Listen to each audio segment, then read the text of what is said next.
পৃথিবীর প্রথম মানব ও মানবী হজরত আদম ও বিবি হাওয়া আলাইহাসসালামের মাধ্যমে আল্লাহ রাব্বুল আলামিন এই পৃথিবীতে মানব জাতির বংশ বিস্তার করেছিলেন।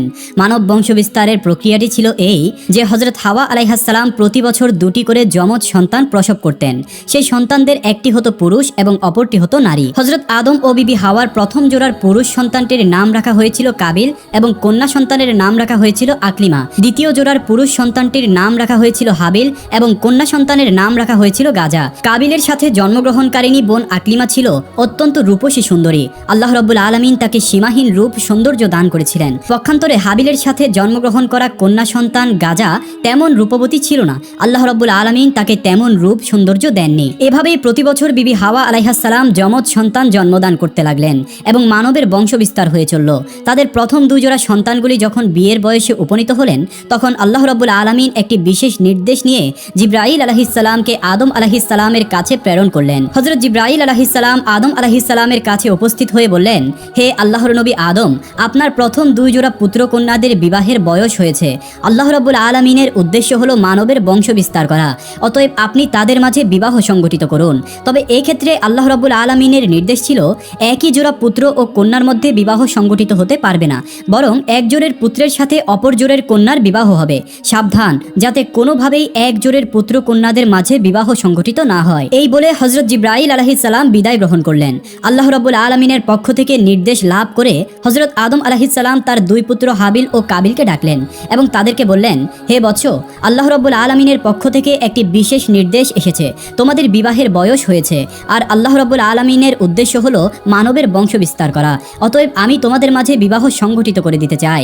হে বৎস, তোমরা শুনে রাখো, বিবাহের ক্ষেত্রে আল্লাহ রাব্বুল আলামিনের বিধান হলো একই জোড়ের পুত্র কন্যার মাঝে বিবাহ সংগঠিত হতে পারবে না, বরং প্রথম জোড়ের কন্যাকে দ্বিতীয় জোড়ের পুত্রের সাথে বিবাহ দিতে হবে এবং দ্বিতীয় জোড়ের পুত্রকে প্রথম জোড়ের কন্যার সাথে বিবাহ দিতে হবে।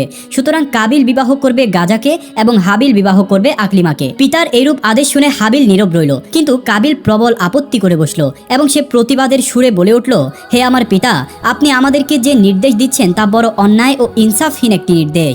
আকলিমা আমার সাথে জন্মগ্রহণ করেছে, যুক্তির দাবি এটাই যে তাকে আমার সাথেই বিবাহ দেওয়া হবে, আর গাজা হাবিলের সাথে জন্মগ্রহণ করেছে, অতএব তাকে হাবিলের সাথেই বিবাহ দেওয়া হোক।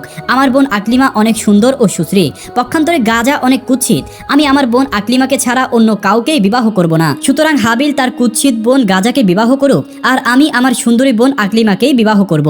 আল্লাহ তাআলা তো আমাদেরকে মায়ের গর্ভে জোড়ায় জোড়ায় সৃষ্টি করেছেন, অতএব দুনিয়ার জমিনে ভূমিষ্ঠ হবার পরে আপনি কেন এই জোড়া ভাঙতে চাচ্ছেন? এটা তো কঠিন জুলুম, অত্যাচার এবং ন্যায় নীতিহীন একটি আদেশ। হে আমার পিতা, আমার মনে হয় আপনি হাবিলকে অধিক ভালোবাসেন, তাই তার সাথে আমার সুন্দরী বোন আকলিমাকে বিবাহ দিতে চাচ্ছেন।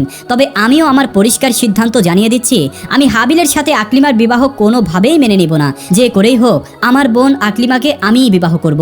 আমি আপনাকে আগেই জানিয়ে দিচ্ছি, আমাদের বিবাহ নিয়ে যদি কোনো দুর্ঘটনা সৃষ্টি হয় তাহলে তার জন্য আপনিই দায়ী থাকবেন। কাবিলের কথা শুনে আদম আলাইহিসসালাম বললেন, বৎস, তুমি হয়তো মনে করছো যে এগুলি আমার নিজের বানানো কোনো কথা, কিন্তু আমি এবার নিজে থেকে কোনো কিছুই বানিয়ে বলছি না। আমি আল্লাহ রাব্বুল আলামিনের হুকুমগুলি তোমাদেরকে শুনিয়ে দিচ্ছি মাত্র। আর তুমিও জেনে রাখো, আল্লাহ রাব্বুল আলামিনের বিধানের সামান্যতম আমি নড়চড় করব না। তার নির্দেশ অনুসারেই তোমাদের বিবাহ সংগঠিত হবে। আমি একবার তার হুকুম অমান্য করে বেহেশত থেকে দুনিয়ায় নিক্ষিপ্ত হয়েছি, আমি আর কোনোদিন তার কোনো নির্দেশ অমান্য করতে পারবো না। পুনরায় যদি আমি আমার প্রতিপালকের হুকুমের অন্যথা করি তাহলে আমার উপর কোন বিপদ আসবে তা আমি জানি না। আমি আমার প্রতিপালকের আযাব ও শাস্তি নিয়ে অত্যন্ত ভীত সন্তুষ্ট। অতএব হে বৎস, অবনত চিত্তে আল্লাহ রাব্বুল আলামিনের হুকুমকে মেনে নাও এবং তিনি যেভাবে বিবাহের ফরমান জারি করেছেন সে মতেই তোমরা বিবাহ করার জন্য প্রস্তুত হয়ে যাও। কিন্তু হযরত আদম আলাইহিসসালামের কোনো নসিহতি কাবিলের কর্ণগোচর হলো না। সে তার জিদের উপরেই অটল থাকলো। হযরত আদম আলাইহিসসালাম তাদেরকে বললেন, ঠিক আছে, তোমরা এখন যাও, আমি এই ব্যাপারে আল্লাহ রাব্বুল আলামিনের পরবর্তী নির্দেশের অপেক্ষা করব। অতঃপর আল্লাহ রাব্বুল আলামিনের নির্দেশ আমি তোমাদেরকে জানিয়ে দিব। এরপর হযরত আদম আলাইহিসসালাম আল্লাহ রাব্বুল আলামিনের দরবারে দোয়া করলেন, হে মাবুদ, আমার সন্তানদের বিবাহের ব্যাপারে যে ফিতনা সৃষ্টি হয়েছে তা তুমি সবকিছুই দেখছো। আমাকে এই ব্যাপারে একটি উত্তম ফয়সালা দান করুন, যাতে করে প্রত্যক্ষভাবে তারা এর একটি প্রমাণ পেতে পারে। হযরত আদম আলাইহিসসালামের দোয়ার পরিপ্রেক্ষিতে আল্লাহ রাব্বুল আলামিনের নির্দেশ নিয়ে হযরত জিবরাইল আলাইহিসসালাম তার কাছে আগমন করলেন এবং তিনি বললেন, হে আদম, আপনি আপনার পুত্রদ্বয়কে কুরবানি করার নির্দেশ দিন। তারা তাদের কুরবানি নিয়ে পাহাড়ে রেখে আসবে, অতঃপর যার কুরবানি কবুল করা হবে সেই আকলিমাকে বিবাহ করবে। আল্লাহ রাব্বুল আলামিনের পক্ষ থেকে নির্দেশ প্রাপ্ত হয়ে হযরত আদম আলাইহিসসালাম পুনরায় তার পুত্রদ্বয়কে ডাকলেন এবং তিনি তাদেরকে বললেন, হে বৎসদ্বয়, আল্লাহ রাব্বুল আলামিনের নির্দেশ নির্দেশ হলো তোমরা দুজনেই কুরবানি করবে এবং তোমাদের কুরবানির বস্তু পাহাড়ের উপর রেখে আসবে। যার কুরবানিকে আল্লাহ রাব্বুল আলামিন কবুল করবেন সেই আকলিমাকে বিবাহ করতে পারবে। অতএব যাও তোমরা তোমাদের কুরবানি পাহাড়ের উপর রেখে আসো।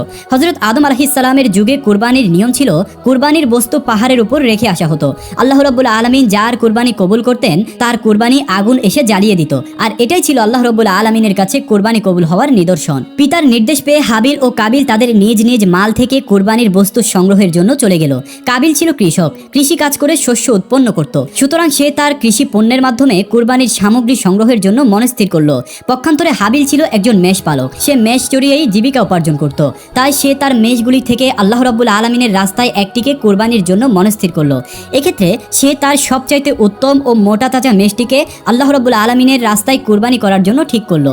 অতঃপর কাবিল ও হাবিল দুজনেই তাদের কুরবানি পাহাড়ের উপর রেখে আসলো। মুফাসসিরিনে কিরাম উল্লেখ করেছেন যে হযরত আদম আলাইহিস সালামও তাদের সাথে সেই স্থানে উপস্থিত ছিলেন। এর কিছুক্ষণ পরেই আল্লাহ রাব্বুল আলামিনের পক্ষ থেকে এক খণ্ড আগুন এসে হাবিলের কুরবানিকে জ্বালিয়ে দিল। এই দৃশ্য দেখে হাবিল অত্যন্ত খুশি ও আনন্দিত হয়ে আল্লাহ রাব্বুল আলামিনের দরবারে শুকরিয়া জ্ঞাপন করলো। পক্ষান্তরে কাবিল লজ্জায় ও অনুতাপে হিংস্র ও ক্রুদ্ধ মূর্তি ধারণ করলো। সে আদম আলাইহিস সালামকে বলল, পিতা আপনি হাবিলকে অধিক ভালোবাসেন এবং তার জন্যই দোয়া করেছেন, তাই তার কুরবানি কবুল হয়েছে। কিন্তু আমাকে আপনি ভালোবাসেন না এবং আমার জন্য দোয়াও করেননি, তাই আমার কুরবানি কবুল হয়নি। এবং সে হাবিলকে লক্ষ্য করে বলল, হাবিল অবশ্যই আমি তোমাকে হত্যা করব। হাবিল প্রতিউত্তরে বলল, হে ভ্রাতা, তুমি যদি আমাকে হত্যা করার জন্য তোমার হাত সম্প্রসারিত করো, আমি তোমাকে হত্যা করার জন্য আমার হাত সম্প্রসারিত করব না। আমি চাই তুমি আমার পাপ এবং তোমার পাপ বহন করো। আর কেবলমাত্র মুত্তাকিদের পক্ষ থেকেই আল্লাহ রাব্বুল আলামিন কবুল করে থাকেন। হযরত আদম আলাইহিস সালাম তাকে বললেন, বৎস তুমি নিজের চোখেই প্রত্যক্ষ করলে আল্লাহ রাব্বুল আলামিনের মর্জি ও ইচ্ছা কোনটি। আল্লাহ রাব্বুল আলামিনের মর্জি ও ইচ্ছার প্রতি সন্তুষ্ট থেকে তুমি হাবিলের সাথে সদ্ভাব বজায় রাখো এবং আল্লাহ রাব্বুল আলামিনের ফরমান অনুযায়ী বিবাহ করায় রাজি হয়ে যাও। এতে আল্লাহ রাব্বুল আলামিন অত্যন্ত খুশি হবেন এবং দুনিয়া ও আখিরাত উভয় জাহানেই তোমার কল্যাণ হবে। কিন্তু কাবিল পিতার কোনো কথার দিকেই কর্ণপাত করল না। সে নিজের অপমানের জ্বালায় হাবিলের প্রতি আরো শত্রু ভাবাপন্ন হয়ে পড়ল। সে দৃঢ় প্রতিজ্ঞা করল যে করেই হোক হাবিলকে সে হত্যা করবেই। এরপর থেকে সে হাবিলকে হত্যা করার জন্য সুযোগ খুঁজতে লাগলো। কিন্তু আদম আলাইহিস সালাম বিদ্যমান থাকার কারণে সে কোনোভাবেই এই সুযোগ পাচ্ছিল না। এর কিছুদিন পরেই আল্লাহ রাব্বুল আলামিনের পক্ষ থেকে হযরত আদম আলাইহিস সালামের কাছে নির্দেশ আসলো, হে আদম তুমি আমার ঘর বাইতুল্লাহ জিয়ারত করার জন্য মক্কার উদ্দেশ্যে গমন করো। হযরত আদম আলাইহিস সালাম আল্লাহ রাব্বুল আলামিনের পক্ষ থেকে এই নির্দেশ লাভ করার পরে আকাশের দিকে লক্ষ্য করে তিনি বললেন, হে আকাশ তুমি কি আমার সন্তান সন্ততিদেরকে রক্ষা করার দায়িত্ব গ্রহণ করবে? প্রতিউত্তরে আকাশ বলল, হে আদম আমি তোমার সন্তানদেরকে রক্ষার দায়িত্ব গ্রহণ করতে পারবো না। এরপরে হযরত আদম আলাইহিস সালাম পাহাড়কে লক্ষ্য করে বললেন, হে পাহাড় তুমি কি আমার সন্তানদেরকে রক্ষার দায়িত্ব গ্রহণ করতে পারবে? পাহাড় জবাব দিল, হে আদম আমি তোমার সন্তানদেরকে রক্ষার দায়িত্ব গ্রহণ করতে পারবো না। অতঃপর হযরত আদম আলাইহিস সালাম জমিনকে লক্ষ্য করে বললেন, হে জমিন তুমি কি আমার সন্তানদেরকে রক্ষা করার দায়িত্ব গ্রহণ করতে পারবে? জমিনও হযরত আদম আলাইহিস সালামকে একই উত্তর দিল। তখন হযরত আদম আলাইহিস সালাম হাবিলকে বললেন, হে হাবিল তুমি কি আমার সন্তানদেরকে রক্ষা করার দায়িত্ব গ্রহণ করতে পারবে? হাবিল বলল, হে আমার পিতা আল্লাহ রাব্বুল আলামিন যদি আমার উপর অনুগ্রহ করেন তাহলে অবশ্যই আমি এই দায়িত্ব গ্রহণ করতে রাজি আছি। এরপরে হযরত আদম ও বিবি হাওয়া স্বীয় সন্তানদেরকে রক্ষণাবেক্ষণের দায়িত্ব হাবিলের কাছে দিয়ে মক্কার উদ্দেশ্যে রওনা হয়ে গেলেন। আদম আলাইহিস সালাম হজে গমন করার পরে কাবিল তার উদ্দেশ্য সিদ্ধির জন্য একটি বিশাল সুযোগ পেয়ে গেল। এতদিনে সে পিতার শাস্তির ভয়ে তার উদ্দেশ্য সিদ্ধ করতে পারছিল না, কিন্তু যখন পিতা তাদের থেকে দূরে চলে গেল তখন আর কিসের ভয়? কোনো একদিন হাবিল তার বকরি ও মেষপাল চড়াতে মাঠে গেল। এরপরে সে ক্লান্ত হয়ে একটি বৃক্ষের ছায়ায় ঘুমিয়ে পড়ল। কাবিল যখন দেখলো হাবিল নির্জন একটি প্রান্তরে গাছের ছায়ায় একাই ঘুমিয়ে রয়েছে তখন সে সেটিকে বিশেষ সুযোগ মনে করতে লাগলো। সে ভাবলো হাবিলকে হত্যা করার জন্য এটাই উপযুক্ত সময়, কিন্তু সে একটি বিপদের সম্মুখীন হয়ে গেল। হত্যা করবে তো ঠিকই, কিন্তু হত্যা করবে কোন উপায়ে তা সে স্থির করতে পারল না। যেহেতু ইতিপূর্বে কেউ কোনো মানুষ হত্যা করেনি তাই এই পদ্ধতি কাবিলের জানা ছিল না। মানব জাতির চিরশত্রু ইবলিস যখন দেখলো হত্যা করা নিয়ে হাবিল একটি বিশেষ সমস্যায় পতিত হয়েছে তখন সে ভাবতে লাগলো অবশ্যই তাকে সাহায্য করা আমার একান্ত দায়িত্ব ও কর্তব্য। মূলত সে তো এরকম একটি সুযোগের অপেক্ষায় ছিল, তাই সে আর কাল বিলম্ব না করে একজন পথিকের আকৃতিতে কাবিলের সামনে আত্মপ্রকাশ করলো। অতঃপর সে তার শয়তানি শক্তির বলে একটি কৃত্রিম সাপ তৈরি করলো। সাপটি ধীরে ধীরে মানবরূপী ইবলিসের দিকে এগিয়ে আসতে লাগলো। ইবলিস জমিন থেকে একটি পাথর উঠিয়ে সাপের মাথা লক্ষ্য করে ছুঁড়ে মারলো। ফলে সাপের মাথা চূর্ণ বিচূর্ণ হয়ে গেল এবং সেখানেই সাপটি প্রাণ ত্যাগ করলো। হত্যা করার এই পদ্ধতি দেখে কাবিল অত্যন্ত খুশি হলো এবং সে স্থির করলো এই পদ্ধতিতেই সে তার ভাই হাবিলকে হত্যা করবে। হত্যা করার পদ্ধতি স্বীকার করে কাবিল ধীরে ধীরে হাবিলের দিকে এগিয়ে যেতে লাগলো। যখন সে হাবিলের কাছে পৌঁছে গেল তখন সে বিরাট একটি পাথর হাতে তুলে নিল। অতঃপর সে পাথরটি ঘুমন্ত হাবিলের মাথা লক্ষ্য করে প্রচন্ড বেগে ছুঁড়ে মারল। পাথরের আঘাতে হাবিলের মাথা ফেটে চৌচির হয়ে গেল এবং সাথে সাথে সে মৃত্যুর কোলে ঢলে পড়ল। হাবিলের মৃত্যু তো হলো ঠিকই, কিন্তু এখন একটি নতুন সমস্যা দেখা দিল, আর তা হলো এই যে হাবিলের মৃতদেহ কিভাবে গোপন করে নিজের আত্মরক্ষা করবে। তার মনে এই চিন্তা দেখা দিল যে যদি হাবিলের লাশ এভাবে এখানে পড়ে থাকে তাহলে তার মৃত্যুর কথা নিশ্চয়ই পিতার কর্ণগোচর হবে এবং আমি যে তার হত্যাকাণ্ড ঘটিয়েছি এটা অবশ্যই তিনি বুঝতে পারবেন। সুতরাং হাবিলের মৃত্যুর খবর কিছুতেই যাতে পিতার কানে না পৌঁছে এবং তার লাশেরও যাতে তিনি কোনো সন্ধান না পান, এই জন্য তার লাশকে গোপন করে রাখা দরকার। কিন্তু কাবিল বুঝতে পারছিল না যে কিভাবে সে তার ভাই হাবিলকে দাফন করবে। যেহেতু ইতিপূর্বে এই কাজ পৃথিবীর কোনো মানুষই করেনি, তাই কাবিল তার ভাই হাবিলের মৃত লাশ কাঁধে নিয়ে এদিক সেদিক ঘোরাঘুরি করতে লাগলো। আর সে ভাবতে লাগলো কিভাবে এই লাশটিকে গোপন করা যায়।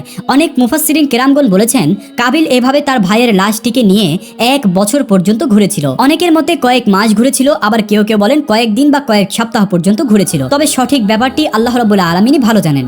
কাবিল যখন তার ভাই হাবিলের মৃত লাশটি কাঁধে করে এভাবে ঘুরে বেড়াচ্ছিল, তখন আল্লাহ রাব্বুল আলামিন ইচ্ছা করলেন যে তাকে দুটি নিকৃষ্ট প্রাণী দিয়ে মানুষ দাফন করার কাজটি শিক্ষাদান করবেন। এজন্য তিনি তার সামনে দুটি কাককে পাঠিয়ে দিলেন।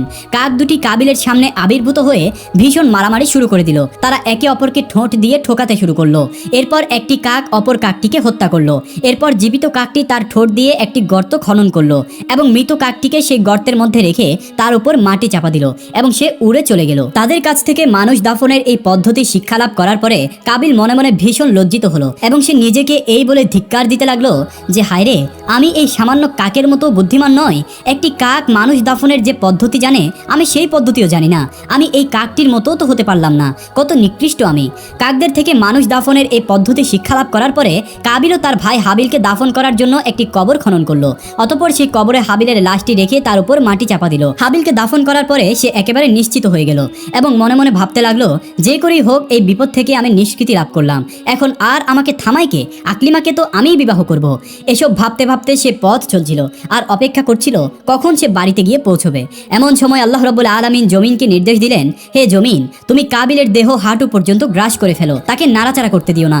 সে তার নিজের ভাইকে হত্যা করে মহাপাপীতে পরিণত হয়েছে। জমিন সাথে সাথে আল্লাহ রাব্বুল আলামিনের নির্দেশ পালন করলো এবং কাবিলকে হাঁটু পর্যন্ত গ্রাস করে ফেললো। হতভাগ্য কাবিল আর তার পা টেনে জমিন থেকে তুলতে পারলো না। সে বুঝতে পারলো এই শাস্তি আল্লাহ রাব্বুল আলামিনের পক্ষ থেকে এসেছে।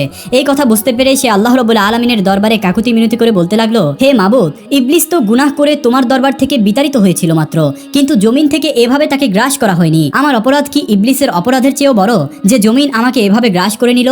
আল্লাহর পক্ষ থেকে তাকে জবাব দেওয়া হলো, ওহে দুরাচার, সে যত বড় অপরাধী করুক না কেন সে নিজের হাতে নিজের ভাইকে হত্যা করেনি।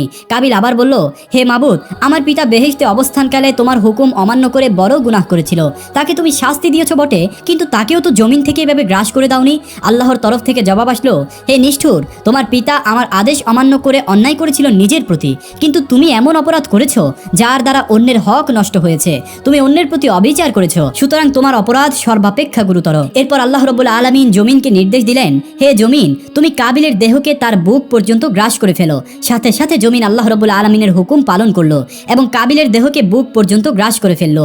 তখন কাবিল দিশেহারা হয়ে ব্যাকুলভাবে আল্লাহর দরবারে মিনতি জানাতে লাগলো, হে দয়াময় প্রভু, আমি না বুঝে ইবলিসের প্ররোচনায় পড়ে আমার ভাই হাবিলকে হত্যা করেছি এবং আমি মহা অন্যায় করেছি। সত্যি এর চেয়ে বড় অন্যায় আর কিছুই নেই। কিন্তু হে দয়াময়, তোমার রহমত তো অপরিসীম, তুমি সব কিছুই ক্ষমা করে দিতে পারো। হে আল্লাহ, আমি আমার পিতার নিকট শুনেছি যে তার গুনাহটি তুমি তোমার প্রিয় হাবিব সাল্লাল্লাহু আলাইহি ওয়াসাল্লাম এর ওসিলায় ক্ষমা করে দিয়েছিলে। আমাকেও তুমি তোমার সেই মহান হাবিবের বরকতের ওসিলায় ক্ষমা প্রদর্শন করো। এবার আল্লাহ রাব্বুল আলামিন তার প্রিয় হাবিব মুহাম্মদ সাল্লাল্লাহু আলাইহি ওয়াসাল্লাম এর সম্মান ইজ্জত রক্ষার তাগিদে জমিনকে বললেন, হে জমিন, তুমি কাবিলকে ছেড়ে দাও। জমিনের কবল থেকে মুক্তি লাভ করার পরে কাবিল ভাবতে লাগলো, যেভাবেই হোক এই বিপদ থেকে আমি রক্ষা পেলাম, এবার আর আমাকে ঠেকাই কে? আকলিমাকে তো আমিই বিবাহ করব। কাবিল এই কথা চিন্তা করার সাথে সাথে আল্লাহ রাব্বুল আলামিনের একজন আযাবের ফেরেশতা এসে তাকে পাকড়াও করলো এবং তাকে একটি পাহাড়ে বন্দী করে তার মাথায় একটি পাথর দ্বারা আঘাত করলো।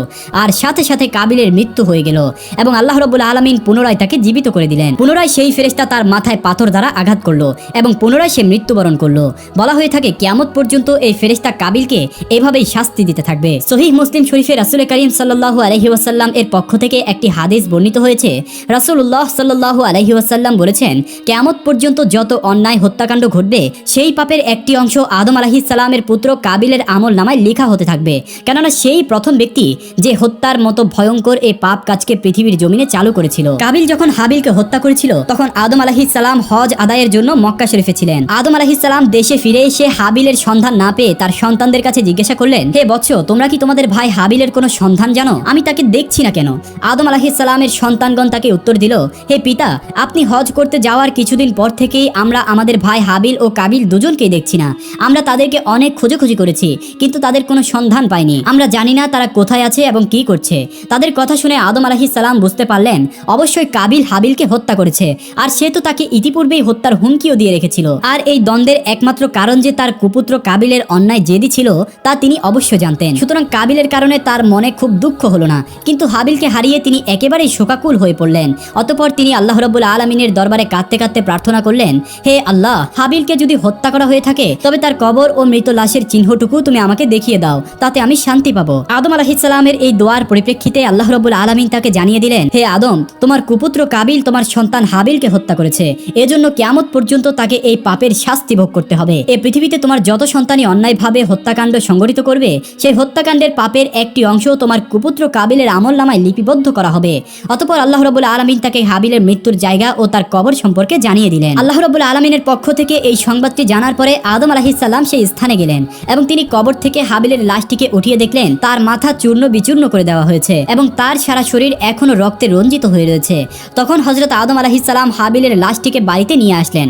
পুত্রের এই অবস্থা দেখে বিবি হাওয়াও কাঁদতে কাঁদতে অস্থির হয়ে গেলেন। অতঃপর তারা সিদ্ধান্ত নিলেন হাবিলের লাশটিকে একটি সিন্দুকে করে তারা তাদের কাছেই রেখে দিবেন। তাদের এই চিন্তা করার পরে জিবরাইল আলাইহিস সালাম আল্লাহ রাব্বুল আলামিনের হুকুম নিয়ে তাদের কাছে এসে বললেন, হে আদম ও বিবি হাওয়া, আপনারা যে সিদ্ধান্ত নিয়েছেন এটি আল্লাহ রাব্বুল আলামিনের সিদ্ধান্ত নয়।